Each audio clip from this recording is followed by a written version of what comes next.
There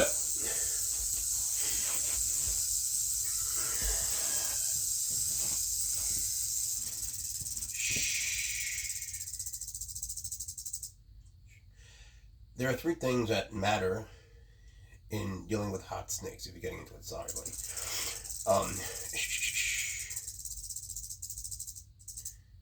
He's gonna have to rattle. It's gonna be hard to do this like a snake. So that's the thing. Once you start to earn their respect, you might even use the word trust. It's up to you. It's a fine line. You'll learn that you can cross certain boundaries. But what are the boundaries dividing? So you have 1, 2, 3. Step 1 is when you're a beginner, right? However you got there. I don't want to talk about that now. Whether you're into hospital or just getting in, or you have a mentor, whatever, you're a beginner, right? So without getting into all the details of what that means, you're here, right? You're going to have issues with the snakes. They're going to be scaring you, right? You're going to want to not get bit. Very understandably, intelligently, you want to not get bit. But you want to learn to handle them so you could be with them, right? You want to be able to, in a way, interact with them and show them to your friends and admire their beauty, right?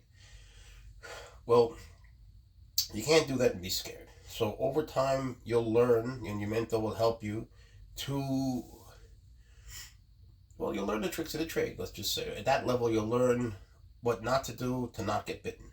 Okay, so you get to step 2. At step 2, your fear is not as much of an issue, but you're always, in step 2, people are, for the most part, they know how to not get bit. That's obviously important. That's the main point for most everyone. And most people go to step 2, and it's hard to find a step 3 out there. Step 2 is where most people stay their whole lives that get into this. Step 2 is where you can hold it with your hook or hooks and gloves and whatever. Good. That's very important.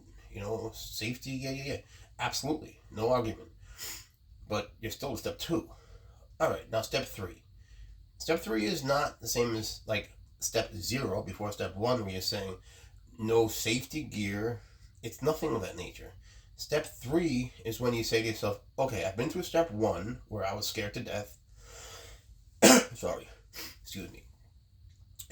And I got past that. I made it to step 2. At step 2, there seemed to be this mutual respect between us. Sorry. So, I came to a point where I started to wonder, what could be beyond that? I'm not going to get bit at this point. I feel relatively confident in my abilities. I think I'll be okay. I can pretty much move around. I might even free handle a little bit.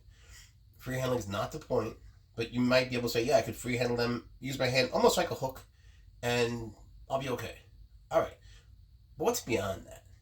What is beyond that just being safe? Our central preoccupation in this community, my whole life, at least since I was a kid, not a baby, of course, but since I was a 12 or 11-year-old, my whole life, I've thought about step 3. As a kid, I looked into a snake's eyes and I was scared to death. As a little kid, I don't want anything to do with it. It was almost like an instinctive, just compunction to not be around reptiles. Just an instinctive, almost a fear that I couldn't shake.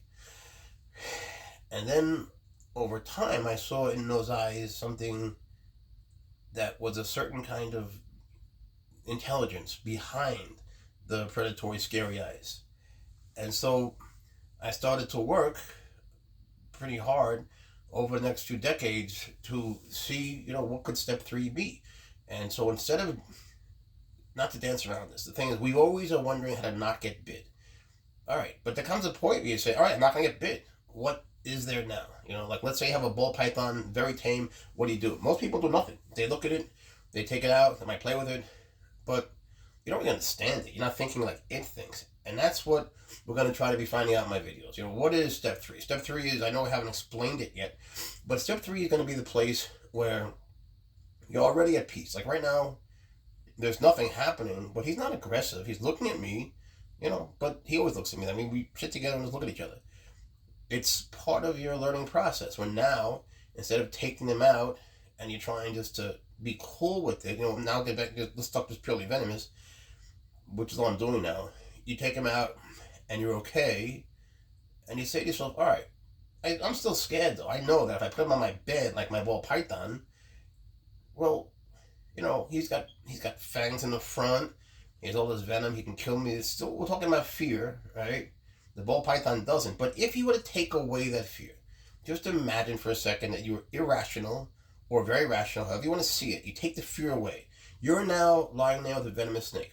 Is it more likely to bite you than the ball python?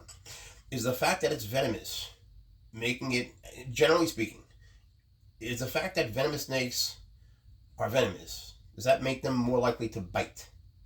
Or are you more likely to get bit by anything? Or are you more likely to get bit by a non-venomous snake? It's the same question.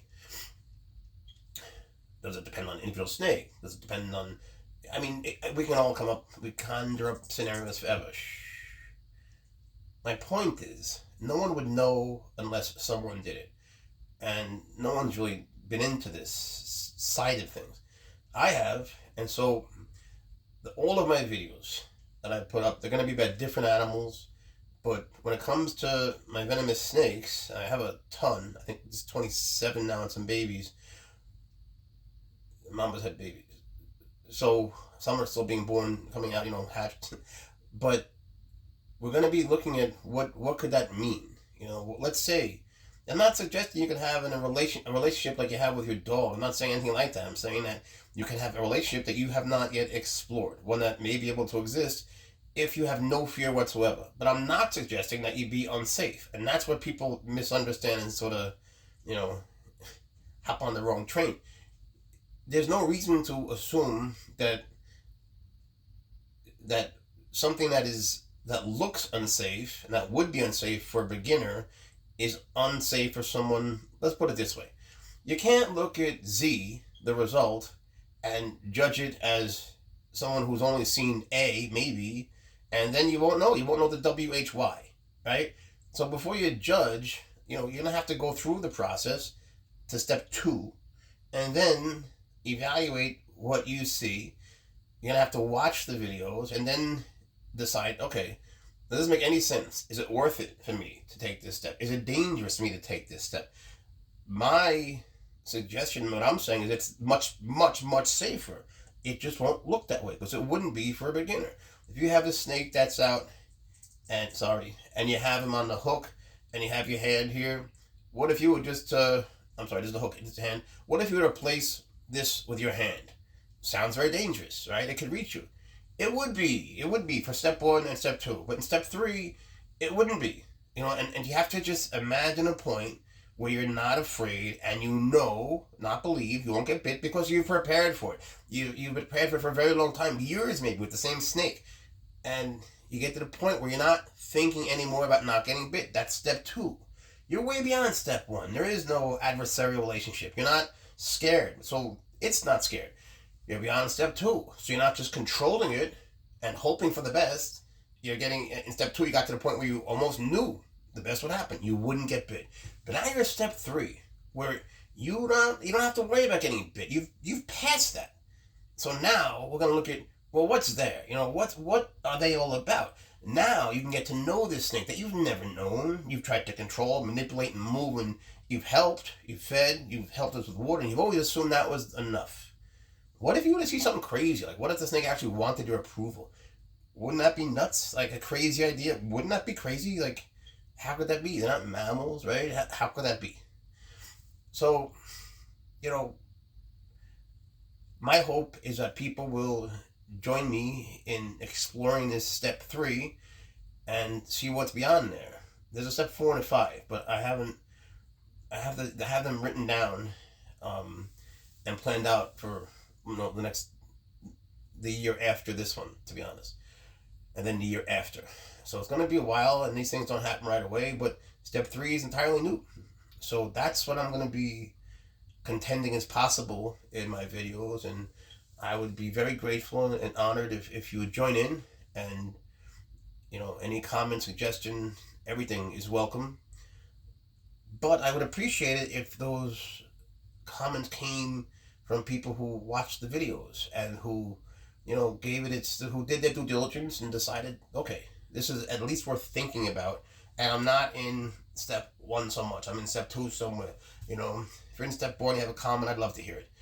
Just let's not pretend let's not be in step 0 and pretend we're in step 4. judging step 3. It wouldn't be fair. All right, I got to work with him, and I got some mamas to feed. So we'll end here. Sorry, but I got to stand up. Thank you very much.